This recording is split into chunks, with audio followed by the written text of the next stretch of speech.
time around ali serious naye yeetaddeko ku posta kati oli yafulumyanga posta eriko linnya kati ali serious yeetaddeko ku posta yeetadde ku posta ani promoter w'Ekivvulu kino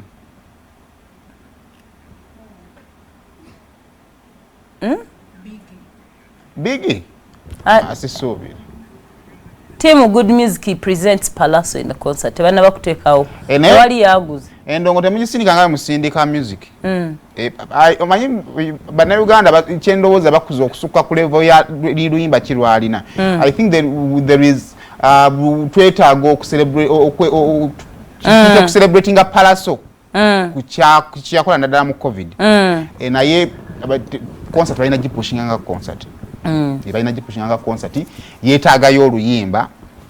So wakimbadde njagala promoter w'Ekivvulu ekyo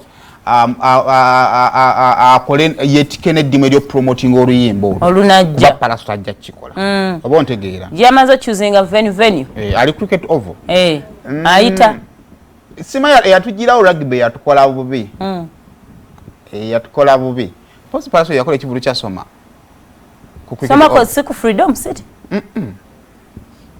Lugogo wama kyagaana abayizi ne bagaana kyali kyabayizi anti pali kyali kyakusoma abazadde okukyali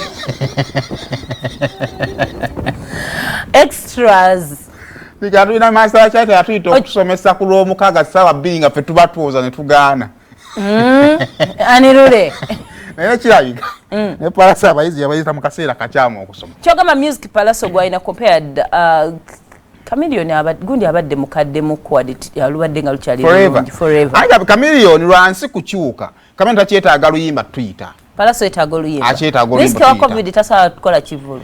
Kati music Pallaso enjawulo gy'alina nti oluyimba lwalina sibo tuba tugenza owuliriza. Oluyimba ebeera bait egendo etusika. Oba ontegeera. Ne Pallaso alina bingi ebigebe tugenda onyumira singa tuba tutuze mu concert ye. Naye yeetaagayo ekigendo sika abantu at that moment. Okusa abantu basobola okugenda mu Kivvulu. So yena promoter agenda okugula Ekivvulu ekyo bayinza baba kyanoonya na munoonye. I think ku sente zibalina okkirizaganya ne Pallaso kuliko okupromoting Ekivvulu no promoting oluyimba olunajja lubenga luli everywhere abantu kubanga nenze nzikiriza abantu bonna banagenda mu Kivvulu kya Pallaso bajja kunyuma kubanga music amulina naye lwapayinza okupata kyalina maanyi gayita abantu kubanga abantu bagenda ba excitement yetwala abantu mbivu so ndowooza promoter nagenda okugula yeetaagayo ka bait nga Spice K yayina okay then tutuuke mu Kivvulu tunyumire ennyimba zonna nga bwe yabadde azikuba but I think Kivvulu kirungi bandioza ne preparation jinzo bate zaali ennungi Valentine yali empty essaawa yasooka n'agyekwata but a love fest on a Valentine ate it would be that's what I thought kyandibadde kyanjawulo nnyo but anyway buli budde bubeera budde butuufu ate omulala ayatadde Ekivvulu King Michael wa body cricket oval naye ali cricket oval okay no la cricket oval